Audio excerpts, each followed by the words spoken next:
It's that time of the year when Ferrari gets a reprimand from other teams and also from the British media for its annual allowance. And the Formula One paddock is up in arms once again. There are strong pressures from rival teams to ask the International Federation to remove or reduce historic bonus that increases as Formula One revenues grow, and that goes into the pockets of the Maranello team, regardless of various sporting results, for being the only team to have participated in the World Championship since its first edition in 1950 without ever missing one. This bonus was established by the Concorde Agreement that was first signed more than 3 decades ago in 1981, which essentially governs almost all the relationships between the teams, the FIA, and the Formula One management, now under the control of Liberty Media, and which will expire in 2025. However, let's be clear, in reality, Mohammed Ben Sulayem and Stefano Domenicali do not pay for this, nor did those before them. They pay because they know that a Formula One World Championship would never have the charm it does without the Ferrari racing cars. In any case, it's better not to risk not having Ferrari on the track, don't you agree? Also, what merit is there in always participating in the F1 World Championship?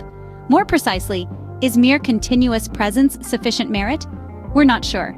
Therefore, Scuderia Ferrari is recognized with a special status that it has received, and also for this reason, it is the only team that has and can exercise the right to veto. However, the matter of the right to veto is different. In every human society, since the dawn of time, those who represent continuity and wisdom have the ability to have the last word, like the Senate in the ancient Roman Republic, and so forth. However, if we were at the top of Ferrari, we would have proposed to remove this anachronistic contribution. For a whole series of reasons, the extra bonus is unsportsmanlike, not meritocratic, and above all, in the long term, not beneficial for the prancing horse.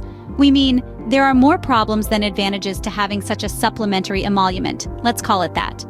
Let us explain. If Ferrari endorses and will continue to endorse every brainless decision that has been made in the world of Formula One, it would be easy to think that this is also to keep that extra bonus. And this excuse must be removed for 2 reasons.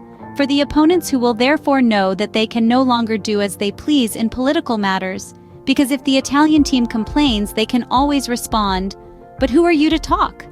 But above all, for Ferrari itself, which could have a wider political maneuvering space in Formula One. And we're not going to count how many bitter pills the red team has had to swallow, from the end of on-track testing onwards, when it comes to regulations and political negotiations. Furthermore, another factor not to be underestimated, it is well known that revolutions are not made when there is not the appropriate motivation and determination. So only if you are truly motivated will you give everything you have to achieve the most important goal.